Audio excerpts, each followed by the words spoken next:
ಒಬ್ಬ ವ್ಯಕ್ತಿ ಅದನ್ನು ಹುಚ್ಚು ನಿರ್ಧಾರ ಅಂತ ಪರಿಗಣಿಸ್ತಿರೋ ಏನೋ ಗೊತ್ತಿಲ್ಲ ನನಗೆ.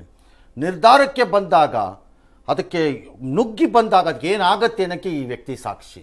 6 ತಿಂಗಳ ಹಿಂದೆ ಪಕ್ಷವನ್ನು ಹುಟ್ಟು ಹಾಕಿ 50 ವರ್ಷಗಳ ಕಾಲ ಸ್ಥಾಪಿತವಾಗಿರುವಂತಹ ದ್ರವಿಡಿಯನ್ ಪಕ್ಷಗಳನ್ನು ಚಾಲೆಂಜ್ ಮಾಡಿಕೊಂಡು, ಕ್ಯಾಂಡಿಡೇಟ್ಗಳಿಲ್ದಿದ್ರು ಹುಡುಕೊಂಡು ಕ್ಯಾಂಡಿಡೇಟ್ಗಳನ್ನು ಹಾಕ್ಕೊಂಡು ಗೆಲ್ಲಿಸ್ಕೊಂಡು ಬರಬೇಕು ನಾನು ಒಬ್ಬನೇ ಏಕಾಂಗಿಯಾಗಿ ಅಂತಂದರೆ ಅದು ಹುಚ್ಚು ಸಾಹಸವೇ. ಕೆಲವೊಮ್ಮೆ ಹುಚ್ಚು ಸಾಹಸಗಳು ಫಲವನ್ನು ಕೊಡುತ್ತವೆ. ಬಹಳ ಜನ ಅಂತಾರೆ, ನಾವು ಟಿ ವಿ ಮಾಡೋಕೆ ಹೊರಟಾಗ ನಿನ್ನನ್ನು ಹುಚ್ಚ, ಪೆದ್ದ, ಬೆಪ್ಪ, ಅವನು ಏನವನು ಅಂತ ಎಲ್ಲ ಬೈತದೆ. ಕೆಲವು ಸರಿ ಇದು ಆಗತ್ತೆ, ಯಾರ ಮಾತು ಏನು ಕೇಳಿಸ್ಕೊಳ್ಳೋ ಸ್ಟೇಜಲ್ಲಿ ಇರಲ್ಲ ಅದು.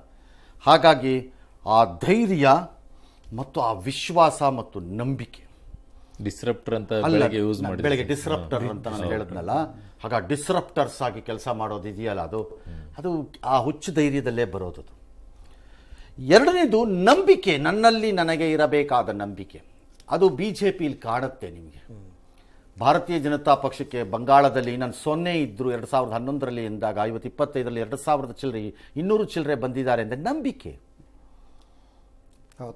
ಒಂದು ದಿನ ಯಾವುದೋ ಒಂದು ಫಿಲಮಲ್ಲಿ ಒಂದು ದಿನ ಗೆದ್ದೆ ಗೆಲ್ತೀನಿ ಒಂದು ದಿನ ಅಂತ ಮೂವಿನಲ್ಲಿ ಯಾವುದೋ ಮೂವಿನಲ್ಲಿ ಒಂದು ಸಾಂಗ್ ಬರುತ್ತೆ. That's a beautiful song actually. It's a beautiful song, ಗೆದ್ದೆ ಗೆಲ್ತೀನಿ ಒಂದಿನ ಅಂತ. ಅದನ್ನು ಉಳಿಸ್ಕೊಂಡು ಫೈಟ್ ಮಾಡೋದು ಅಷ್ಟು ಈಸಿ ಇಲ್ಲ. ಭಾಳ ರಾಜಕೀಯ ಪಕ್ಷಗಳು ಇವತ್ತು ಎಗರ ಬಿದ್ದು ಹೋಗಿರೋದು ಮತ್ತು ರಾಜಕೀಯದ ನಾಯಕರುಗಳು ಇನ್ಕ್ಲೂಡಿಂಗ್ ಕರ್ನಾಟಕ ಕಾರಣ ಅಂದರೆ ಆ ನಂಬಿಕೆನೇ ಇಲ್ಲ ಅವರಿಗೆ. ಫೈಟಿಂಗ್ ನಂಬಿಕೆ ಇಲ್ಲ, ಫೈನಾನ್ಸ್ ಮೇಲೆ ನಂಬಿಕೆ ಇರುತ್ತೆ. ಬಟ್ ಬೆಳಗ್ಗೆ ನೀವು ಇನ್ನೊಂದು ಮಾತು ಹೇಳ್ತಿದ್ರಿ ಸರ್, ತಮಿಳುನಾಡಲ್ಲಿ ಜಾತಿ ಮೀರಿ ಮತದಾನ ಮಾಡುವಂತ ಏಕೈಕ ರಾಜ್ಯ. ದೇಶದಲ್ಲಿ ಎಲ್ಲಾದ್ರೂ ಒಂದು ರಾಜ್ಯ ಇದ್ರೆ ಜಾತಿ ಮತ್ತು ಧರ್ಮವನ್ನ ಮೀರಿದಂತಹ ಮತದಾನ ಮಾಡುವನ್ನ, hats off to the people of Tamil Nadu, ಅದೊಂದೇ ರಾಜ್ಯ ಒಬ್ಬ ಕ್ರಿಶ್ಚಿಯನ್ ಗೆಲ್ಸತ್ತೆ. ಹಾಗೆ ನೋಡಿದ್ರೆ MGRದು ಯಾವ ದೊಡ್ಡ ಜಾತಿ, ಕರುಣಾನಿಧಿ ಯಾವ ದೊಡ್ಡ ಜಾತಿ, ಜಯಲಲಿತಾ, ಅಯ್ಯಂಗಾರಿ ಬ್ರಾಹ್ಮಣರು ಯಾವ ದೊಡ್ಡ ಜಾತಿ.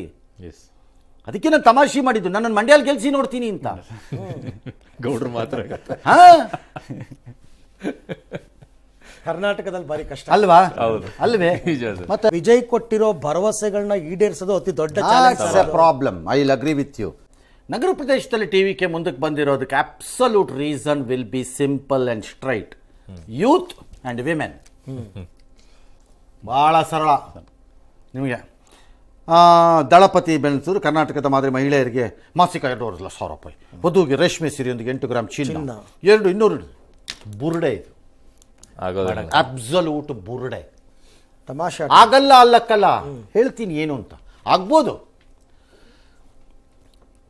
ಯಾವುದಾದ್ರೂ ಒಂದು ರಾಜ್ಯ ಇದ್ರೆ ಪುಕ್ಕಟ್ಟೆ ವ್ಯವಹಾರಗಳನ್ನು ಕೊಡಕ್ಕೆ ಜನಕ್ಕೆ ಅನ್ನೋ ಖ್ಯಾತಿಗೆ ತಮಿಳುನಾಡೇ ನಂಬರ್ 1 ವರ್ಲ್ಡಲ್ಲಿ. ಪುಕ್ಕಟ್ಟೆಗಳ ವ್ಯವಹಾರದ ಕಾನ್ಸೆಪ್ಟನ್ನು ಸ್ಟಾರ್ಟ್ ಮಾಡಿದವ್ರೆ ಅವರು, ತಮಿಳುನಾಡಿನವರು. ಹೌದಲ್ಲ? ಓಕೆ. DMK ಏನು ಕೊಟ್ಟಿರಲಿಲ್ಲ ಹೇಳಿ ನನಗೆ ಜನಕ್ಕಲ್ಲಿ? ಎಲ್ಲ ರೀತಿಯ ಏನು ಕೊಟ್ಟಿರಲಿಲ್ಲ? ಬಸ್ ಕೊಟ್ಟರು, ಕರೆಂಟ್ ಕೊಟ್ಟರು, ನೀರು ಕೊಟ್ಟರು, ಪುಕ್ಕಟ್ಟೆ ಕಾಸು ಕೊಟ್ಟರು, ಸತ್ರು ಕೊಟ್ಟರು, ಹುಟ್ಟಿದ್ರು ಕೊಟ್ಟರು, ಕಾಯಿಲೆ ಬಂದ್ರು ಕೊಟ್ಟರು, ಬರದೆ ಇದ್ರು ಕೊಟ್ಟರು, ಕಾಲು ಮುರ್ಕಂಡ್ರೆ ಕೊಟ್ಟರು, ಮುರ್ಕೋ ನಾಳೆ ಅಂತ ಕೊಟ್ಟರು, ಟಿವಿ ಕೊಟ್ಟರು, ಫ್ರಿಡ್ಜ್ ಕೊಟ್ಟರು, ಫ್ರಿಡ್ಜ್ ಕೊಟ್ಟರು. ಏನು ಕೊಡ್ಲಿಲ್ಲ ಹೇಳ್ರಪ್ಪ? ಎಲ್ಲ ಬಂದಿದ್ದು. ಯಾಕೆ ಮತ್ತೆ ಸೋಲ್ಸಿದ್ರು ಜನ? ಸಿದ್ದರಾಮಯ್ಯನವರೇ, DK ಶಿವಕುಮಾರ್, ಕೇಳಿಸ್ಕೊತಿದ್ದೀರಾ?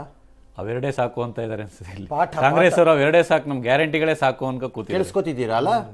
ಯಾಕೆ ಸೋಲ್ಸಿದ್ರು? The perception of being corrupt, the perception of being ನೀವು ನಾಲಾಯಕಗಳು ಅಂತ. ಕಾಂಗ್ರೆಸ್ ಕೇಳಿಸ್ಕೊಳ್ಳಿ, ಅಧಿಕಾರ ಯಾರೋ ಕೊಡಬೇಕು, CM ಯಾರಂತೆ? ಹೈಕಮಾಂಡ್ ಹೇಳುತ್ತೆ. ಇದು ಹಂಚಿಕೆ ಹೈಕಮಾಂಡ್ ಹೇಳುತ್ತೆ. ಈ ಉಡಾಪೆ ಹೊಡ್ಕೊಂಡು ಬಣ್ಣ ಬಳ್ಕೊಂಡು ಓಡಾಡ್ತಿದ್ದೀರಲ್ಲ ಈ ರಾಜ್ಯದ ಜನಕ್ಕೆ ಅವಮಾನವನ್ನು ಮಾಡಿಕೊಂಡು ಕಾಂಗ್ರೆಸ್ನವರು. ಇನ್ನೊಂದ್ಸರಿ ಹೇಳ್ತಾ ಇದ್ದೀನಿ, ಕೇಳಿಸ್ಕೊಳ್ಳಿ, ನಿಮಗೂ ಕಾದಿದೆ ಹೀಗೆ ಆಡ್ತಾ ಇದ್ದಾಗ. ಲಾಂಗ್ ಟರ್ಮ್ ಎಲ್ಲ ಕೊಟ್ಟ ಮೇಲುವೆ.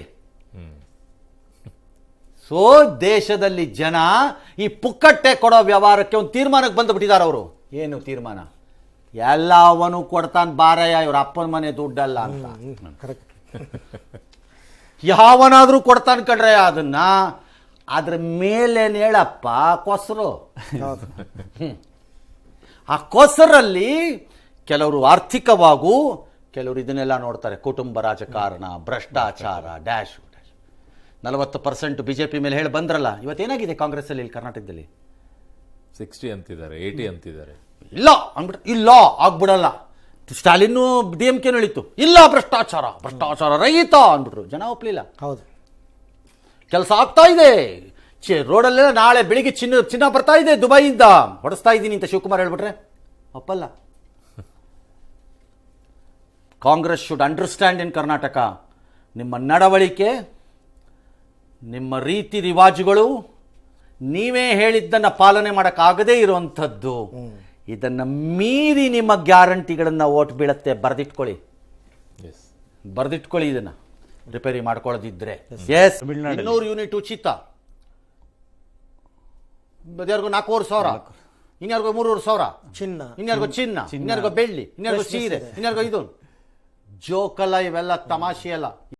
ಈಗ ತಮಿಳುನಾಡಿನಲ್ಲಿ ದ್ರವಿಡಿಯನ್ ಐಡಿಯಾಲಜಿನ ಪ್ರಮೋಟ್ ಮಾಡಬೇಕು ಅನ್ನೋ ಕಾರಣಕ್ಕೆ ಸನಾತನ ಧರ್ಮವನ್ನು ದೂಷಣೆ ಮಾಡೋದು, ಅವಹೇಳನಕ್ಕೆ ಗುರಿ ಮಾಡುವುದು, ಹೀನಾಯವಾಗಿ ಮಾತನಾಡುವುದು, ಬಾಯಿಗೆ ಬಂದಂಗೆ ಅದನ್ನು ಇದು ಕರೋನಾ ಉದಯನಿಧಿನೇ ಏನೇನಕ್ಕೂ ಹೋಲಿಕೆಗಳು ಮಾಡೋದು, ಇದೆಲ್ಲ ಮಾಡಿದಾಗ ಏನಾಗುತ್ತೆ, ತಮಿಳುನಾಡು ಬೇಸಿಕಲಿ ದ್ರವಿಡಿಯನ್ ಮಾಡೆಲ್ ಅನ್ನು ಒಪ್ಪಿರಬಹುದು, ಬಟ್ ಅದು ಬೇಸಿಕಲಿ ಹಿಂದೂ ಮನಸ್ಥಿತಿಯ ರಾಜ್ಯ.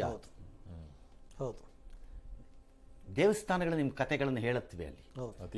ಅತಿ ಹೆಚ್ಚು ಯಾರು ಟೆಂಪಲ್ಗೆ ಹೋಗ್ತಾರೆ ಅಂದ್ರೆ ತಮಿಳ್ರೆ, ಹಣೆಗೊಂದು ಇದನ್ನ ಎಳಕಂಡಿದ್ದೆ ಹೋಗೋದೆ, ಏನ ವಿಭೂತಿನ ಹಿಂಗಿಟ್ಬಿಟ್ಟು ಹೋಗ್ತಾ ಇರೋದೆ ಖಾಲಿ ಮಾಡ್ಕೊಂಡು ಜಾಗನ. That's exactly what varied BJP one ಟೈಮಲ್ಲಿ. ಹೈಯೆಸ್ಟ್ ಟೆಂಪಲ್ ಗೋಯಿಂಗ್ ಪೀಪಲ್ ಅಲ್ಲಿ ಅದು ಹೆಂಗೆ BJP ಓಟ್ ಹಾಕಲ್ಲ ಇವರು ಅಂತ. ಚುನಾವಣೆ ವಿಚಾರಕ್ಕೆ ಬಂದಾಗ ಮಾತ್ರ ಬದಲಾಗ್ತಾರೆ. ಅದರಲ್ಲೂ ಇವತ್ತಿದ್ರ ಮುಂದೆ ನೀವು ಅಳ್ಳಾಡಕ್ಕಾಗಲ್ಲ. ವಿಜಯ್ ಕ್ಯಾಂಪೇನ್ ಮಾಡಿರೋದು ಇದರಲ್ಲಿ, ಟಿವಿಲೂ ಇಲ್ಲ, ಪೇಪರಲ್ಲೂ ಇಲ್ಲ. ಈ MTV ಸಿಟಿ ಯುಗದಲ್ಲಿ ಖುಷಿಯಾಗಿರ್ಬೇಕು.